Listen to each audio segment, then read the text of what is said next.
দীর্ঘ কয়েকদিন ধরেই চীন ও যুক্তরাষ্ট্রের মধ্যে চলছে তীব্র বাণিজ্য দ্বন্দ্ব।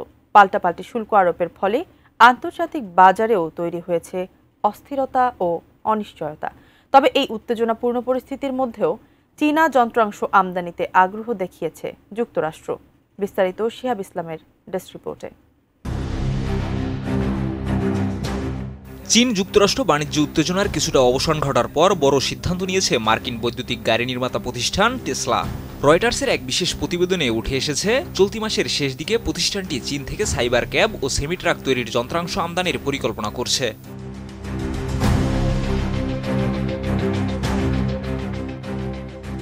টেসলার এই পদক্ষেপের পেছনে রয়েছে সদ্য ঘোষিত যুক্তরাষ্ট্র চীন আপোষ চুক্তি। এতে বেশিরভাগ শুল্ক ও প্রতীকী বাণিজ্যের বাধা তুলে নেওয়ার সিদ্ধান্ত হয়েছে, যা সরাসরি প্রভাব ফেলছে বৈশ্বিক শিল্প খাতে।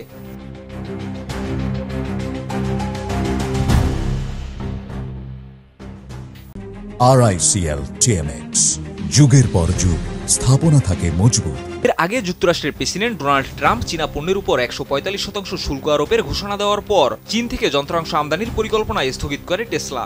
এর ফলে সাইবার ক্যাব ও সেমি ট্রাকের উৎপাদন পরিকল্পনাও অনিশ্চয়তায় পড়ে।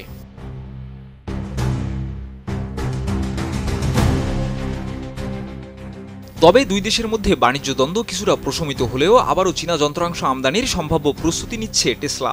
জানা গেছে, টেক্সাসে সাইবার ক্যাব এবং নেভাদায় সেমি ট্রাকের পরীক্ষামূলক উৎপাদন শুরু হতে পারে 2024 সালের অক্টোবর থেকে। আর 2026 সালে পূর্ণাঙ্গ উৎপাদনে যাওয়ার লক্ষ্য নির্ধারণ করেছে কোম্পানিটি।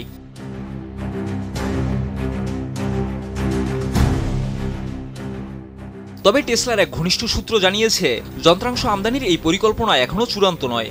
ট্রাম্প প্রশাসনের অনিশ্চিত এবং পরিবর্তনশীল নীতিকে বড় ঝুঁকি হিসেবে বিবেচনা করা হচ্ছে।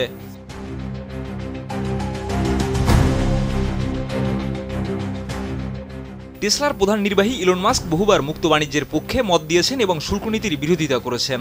চলতি বছরের প্রথম প্রান্তিকের আয় সভায় তিনি জানান, ট্রাম্পকে শুল্ক কমানোর বিষয়ে চাপ দিয়েছেন তিনি।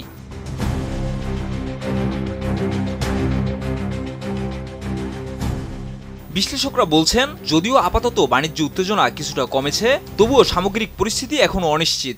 তবে টেসলার এ উদ্যোগ প্রযুক্তি উৎপাদন শিল্পে চীন যুক্তরাষ্ট্র সরবরাহ চেইনের ভারসাম্য পুনরুদ্ধারের এক গুরুত্বপূর্ণ বার্তা বহন করছে।